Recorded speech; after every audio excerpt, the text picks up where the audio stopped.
4 o'clock in the morning on June 3rd, two men arose in Florida. They began preparing for their day's work, as they had since June a year ago. Jim McDivitt, command pilot of Gemini IV. Ed White, pilot in the right seat. For the next few hours, they would systematically progress toward launch. The steps were now a normal routine. They had done them again and again. They had practiced flying Gemini IV in a simulator. They had practiced emergency aborts. They had their temperature and blood pressure taken. One day in St. Louis, as part of the 1,001 things the crew did, McDivitt disassembled the locking mechanism of the spacecraft hatch. Later today, that would become important. But it was now June 3rd. A year had ended for these men. A year devoted to a single goal, flying a 4-day mission in Gemini IV.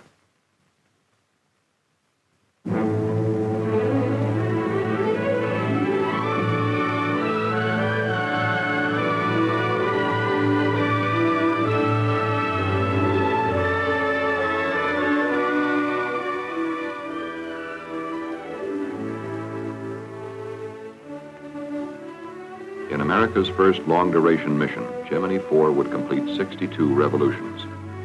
The flight plan called for the spacecraft to be inserted into orbit at 32.5 degrees north latitude at 185 statute miles in altitude over Bermuda. People were already adding a new word to their vocabularies, EVA. It stood for extravehicular activity. Some were uncertain whether you said EVA or EVA, but regardless of the pronunciation, it would become an abbreviation of our time. The flight plan called for EVA to begin on the second orbit. Somewhere over Hawaii, the pilot was to open the hatch of a depressurized cabin and stand up. Over the west coast of the United States, he would leave the spacecraft and expose himself to space. For 12 minutes, he would perform maneuvers over the United States. He would return to Gemini IV and continue the mission as the spacecraft neared the night side of the Earth over the Atlantic. This was the flight plan. A special EVA suit and life support pack had been designed and tested by NASA engineers in the Crew Systems Division. The EVA helmet has 3 visors. The inner visor is the normal suit visor which seals in suit pressure. Over it are 2 special visors. They are detachable and need not be worn throughout the entire mission. The outer or sun visor is easily recognized from its gold coating. It reflects both visible light and infrared rays. With it attached, only 10% of the sun's visible light is admitted. Beneath the sun visor, but not visible here, is an inner protective visor made of polycarbonate plastic. The Gemini suit has layers of aluminized mylar, nylon, and felt. In combination, they protect the astronaut against temperature and space particles. Special overgloves are worn to guard against extremes of space temperature if the astronaut should grasp the spacecraft during EVA. As the astronaut leaves Gemini, he is attached by a supporting umbilical line, 25 feet long. The umbilical is actually one assembly consisting of 3 elements: a nylon tension line, electrical wiring, and an umbilical line. The nylon line or tether is shorter than the umbilical line. It takes all loads exerted during EVA and can withstand 1,000 pounds of pull. The electrical wiring enables the astronaut to maintain direct communication with his command pilot. It also records biomedical readings for ground surgeons. The umbilical line furnishes oxygen to the suit from the spacecraft's primary oxygen system. The life support pack, mounted on the parachute harness, contains an emergency oxygen bottle. If the umbilical line should fail, the astronaut would have enough oxygen to support him for at least 9 minutes, more than enough time for him to return to the spacecraft safely in an emergency. The pilot also carries a small maneuvering unit during EVA, the so-called space gun.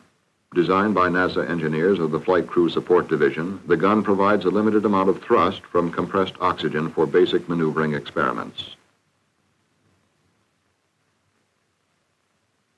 Gemini IV is counting down on the launch pad. As the count goes into its final 2 hours, the crew arrives at pad 19. There have been no holes. The weather is good. The astronauts enter the elevator and ride it to the Erector White Room, which surrounds Gemini IV. The crew enters the spacecraft. The hatches are sealed. 7:32 Eastern Standard Time. The crew is now a part of the countdown. They begin checking out the spacecraft systems. It is T-minus 100 minutes. The launch vehicle and spacecraft continue the clean count, interrupted only by a balky erector which didn't want to lower properly. That cost us some time, but presented no serious problem. At T-minus 30 minutes, the pad was cleared. Now there is just a spacecraft, launch vehicle, and 2 men on top of it. All systems are good at this time. The launch control at the Cape. T-minus 10 minutes and counting. 6 minutes before launch. The spacecraft test conductor signed off to the spacecraft with these final words. Okay, Jim, have a good flight. 5, 4, 3, 2, 1, 0.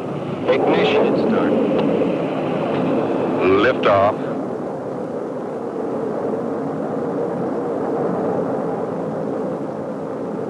At 10:16 Eastern Standard Time, Gemini IV was on its way. We have a roll program initiated. Flight departs have started. And in sync. Roll program completed. McDivitt reports. And the pitch program has been initiated. Mark 50 seconds and we're go. Guidance reports a go. The flight trajectory looks very, very close to right on the nominal value. Looks good. Flight data pretty noisy, but we're okay. Flight Fido, good on Mach 3, a little high. And Jim McDivitt reports Gemini 4 is go for staging, which will occur in a very few seconds. Just go. We have staging, and it's been confirmed here on the ground. Thrust looks good. Gemini 4 entered orbit with an insertion velocity of 25,745 feet per second, within 11 feet per second of planned velocity. The apogee of the first orbit was 177.6 statute miles. The perigee, 100.8 statute miles.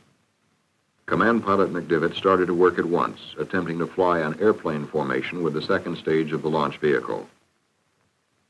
The full resources of NASA in Houston were on hand to support Gemini 4.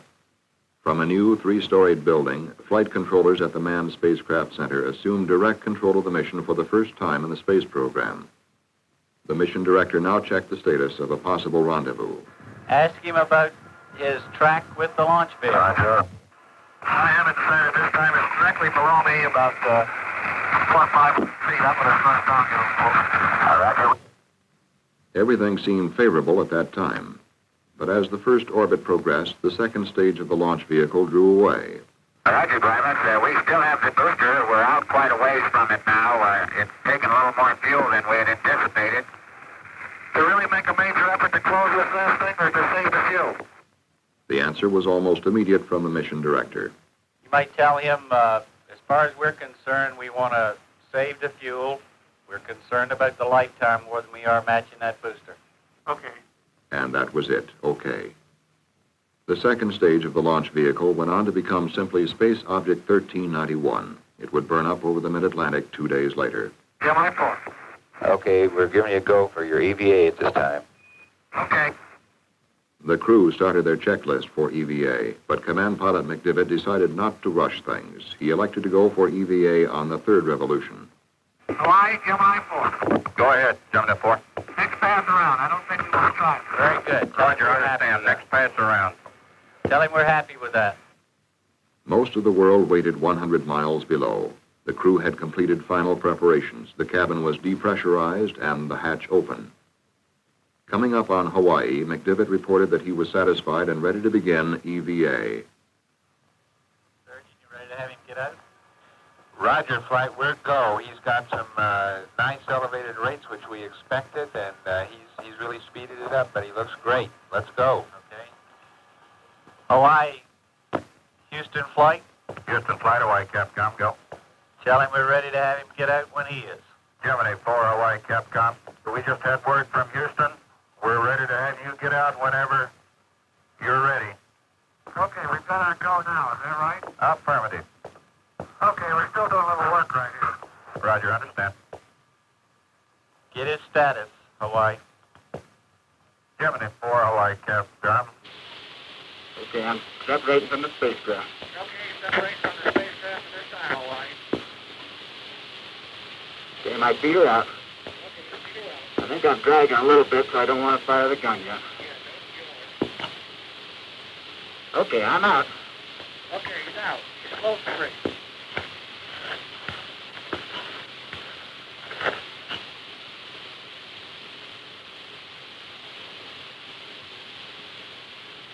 Okay, I put a little roll in, took it right out.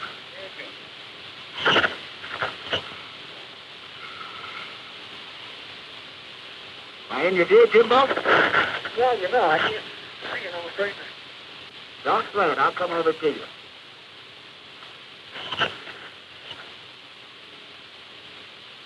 Let's take your cloud, now we just let it go. All right. Okay, I rolled off. I'm rolling to the right now. Under my own influence. There goes a... Looks like a thermal glove, Jim. It is, yes. All right. Now I've come above the spacecraft. I'm coming back down now. I'm under my own control. Okay, I'm coming over. It looks beautiful. I feel like $1 million. I'm coming back to you. The gun works real good, Jim. Let me get over here where I can see. Yeah. Well, I got me upside down. Okay, don't fire the thrusters. Make that flag look pretty. Yep. Okay, I'm right by the stub antenna now. Okay. Listen, let me get some notice for you there. I ought to be getting some tremendous pictures of you. Let me try to give us a hospital. Okay, I think I've exhausted my air now. Stay right there. I had very good control with it. I just needed more air. Okay, stand by. Let me take a couple pictures of you. All right.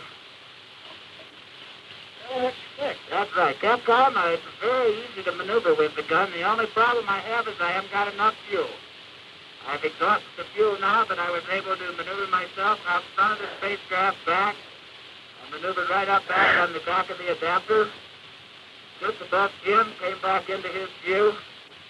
This is the greatest experience. It's just tremendous. Right now, I'm standing on my head, and I'm looking right down. It looks like we're coming up on the coast of California. As I go in a slow rotation to the right. There's absolutely no disorientation associated with it. One thing about it, when it gets out there and starts wiggling around, it sure makes the spacecraft tough to control. Okay, I'm drifting down underneath the spacecraft. There's no difficulty with recontacting the spacecraft. It's all very soft. Particularly as long as you move nice and slow. I feel very thankful to have the experience to be doing this. I'll bring myself in and put myself out in your future. Is he taking pictures? Okay, do you want me to maneuver for you now, Ed? No, I think you're doing fine. What I'd like to do is get all the way out, Jim, and get a picture of the whole spacecraft. I don't seem to be doing that. Yeah, I noticed that. You can't seem to get far enough away. No. Texas, remote your air to ground. California, go local. I'm coming back down on the spacecraft. Listen, it's all the difference in the world with this gun. When that gun was working, I was maneuvering all around. Just for your information, Ed, we're only down to 48% on our O2. Okay. He's got O2 pressure is about 830, so stay right up there. Let me get a picture of it. Can you see the camera here? Yeah. No, not now. I'm out of it. You got about 5 minutes. Okay, I will let myself go out now.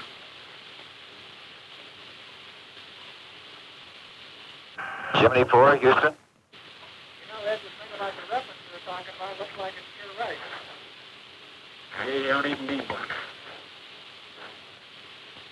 Gemini 4, Houston, Capcom.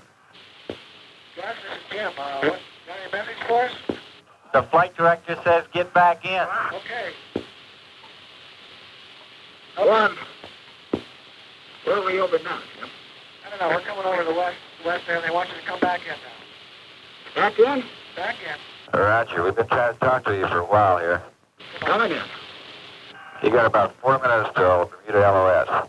History will record that Command Pilot McDivitt opened the hatch at 2:42 Eastern Standard Time.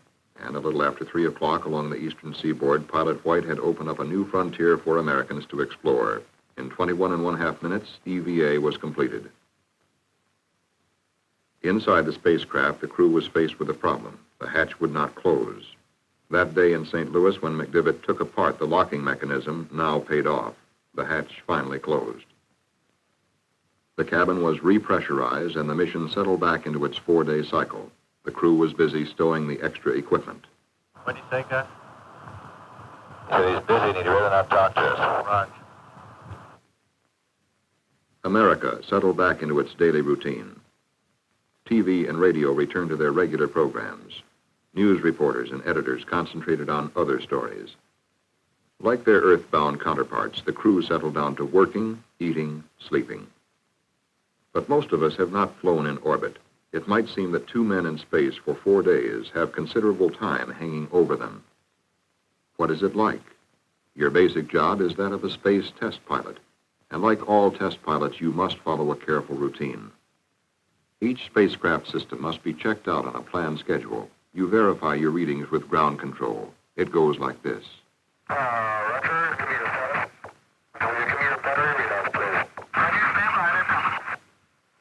Gemini IV, you can turn your radiator correction, your secondary pump A off. You've operated it normal. Your radiator looks good. Roger, evaporator normal and secondary pump A off. Secondary looks good. Okay. In the past, an astronaut stuck very close to the basic job of flying a mission, performing as many simple experiments as his flight plan permitted. But the 4 days of Gemini IV gave Command Pilot McDivitt an opportunity to live in space and plan work on a scale impossible before. His flight plan included 11 onboard experiments. For convenience, they may be roughly divided into medical, measurement, and photographic categories. There were 3 medical experiments: in-flight exercise, in-flight phonocardiogram, and bone demineralization.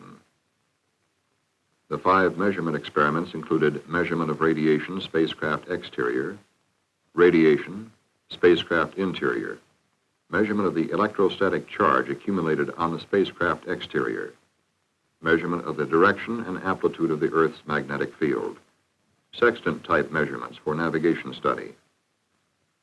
And finally, there were 3 photographic experiments: synoptic weather photography, synoptic terrain photography, Earth limb photography.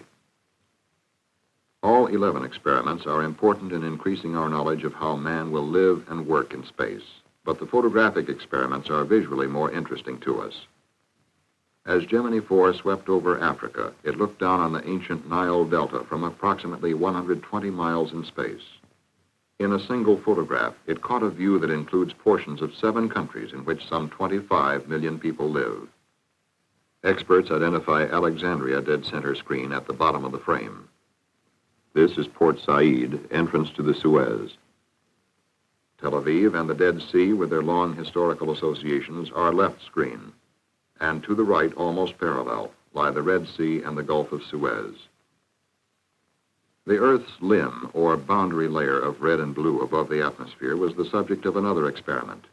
Reduced to a gray scale by filters, these photographs will be studied with a microdensitometer to determine the excess elevation of the blue limb above the red as an aid in space navigation. The experiments were conducted throughout the entire mission, and all were completed. On the second day, as Gemini IV came within range of Hawaii, it set a new American space record. Everyone was pretty casual. All right, Captain. Also would like to congratulate the new American space flight record. Congratulations. Roger, we got quite a few more to go.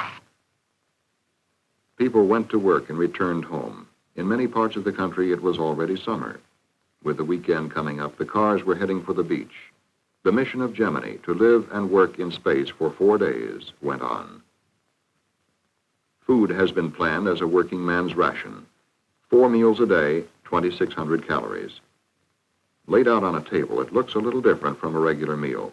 Plastic packages with bite-sized meals or freeze-dried food to be reconstituted with water. But it was good, solid, everyday fare. Meat, salmon, chocolate pudding, chicken, potato soup. After the first day, the astronauts ate the prescribed 4 meals a day. They would come down with only a portion of the last meal left.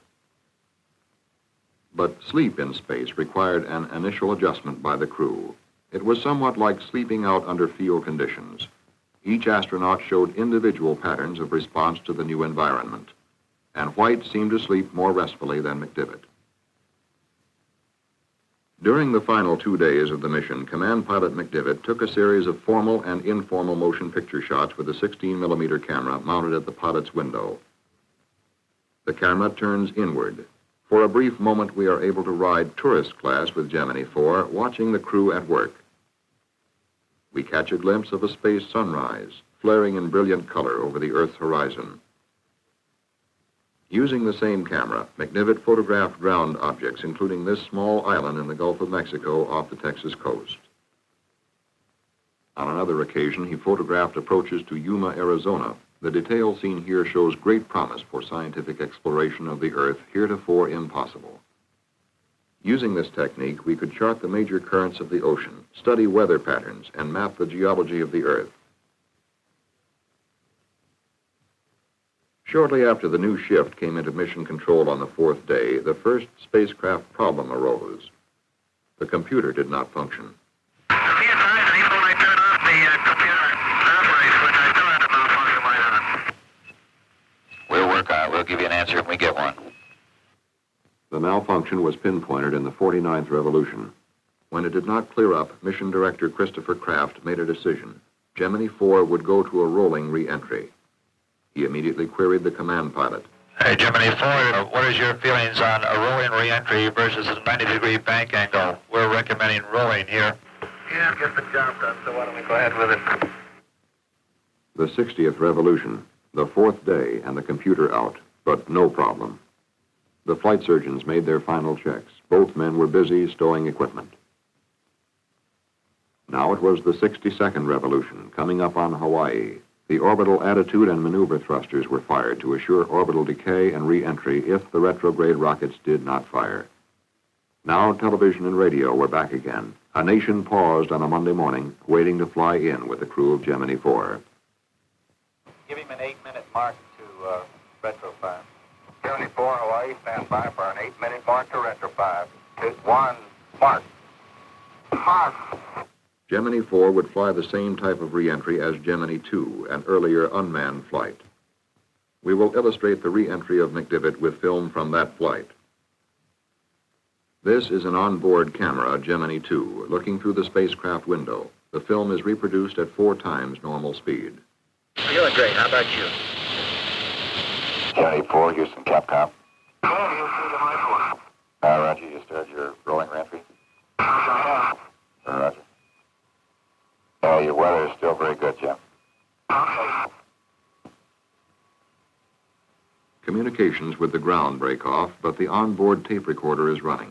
We listen to 2 men returning to Earth after 4 days in space. Look at us. We're making a fire too. Yep, they're putting our ionization layer out. They're not reading us anymore now, really. There goes Florida. Is that Florida? I believe it is. See it on your side? Yeah. They're red hot, you know. Sit back and relax. We ain't gonna do much about it from here out. No.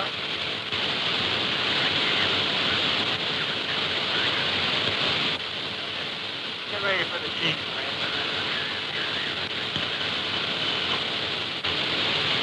I think we got now about 5. What would you say, Bill? It's only going up and through, you know. You know, it's kind of nice to have some Jeep stuff again. Yeah, it is. Look at me dizzy going around in circles. Look at the paint coming off my window. Roger, Christopher. We're just about ready to put the parachute out. Stand by.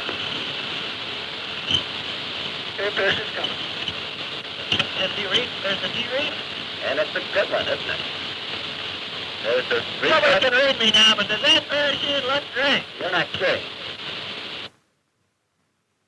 During re-entry, the USS Wasp launched 13 search and recovery aircraft. Gemini IV splashed down at 12:13 Eastern Standard Time, June 7, 1965. It was sighted by a search aircraft 7 minutes later. Navy frogmen swiftly attached the flotation collar, and at 12:39, Command Pilot McDivitt opened the hatch. Both men took a deep gulp of fresh air. 4 days in space had ended. The command pilot requested a pickup by helicopter, and in a matter of minutes, the prime recovery helicopter had the crew safely on board. They were flown to the deck of the Wasp. Admiral William McCormick, commander of the Western Atlantic Recovery Forces, and his staff offered the first formal congratulations on the flight. The crew then walked to the carrier elevator, bound for their physical examination. A long series of physical examinations would follow in the days ahead. The condition of both astronauts was excellent. While the doctors were examining the crew, another group of men were scrutinizing other data just as closely. The engineers who designed the spacecraft and solved the problems took a hard look at what happened. They analyzed miles of coded tape which spell out each detail of the mission. The results were more than a demonstration of man's ability to go into space and return. Gemini IV was a major advance in manned spaceflight operations, the first time 2 men had spent 4 days in space. The crew, eating, working, sleeping in space, demonstrated that man can perform a number of functions in the exploration of space in a properly controlled environment and suffer no significant ill effect from extended spaceflight. Colonel White demonstrated that an extravehicular astronaut could travel in a precise manner from point to point. For the first time during an extravehicular activity, the spacecraft was flown with steady control by its command pilot. Colonel McDivitt also performed re-entry under manual control, further evidence that man can circumvent problems which arise by carrying out a primary operation in a straightforward manner. Gemini IV was an encouraging landmark in relation to the future objectives of both the Gemini and Apollo programs.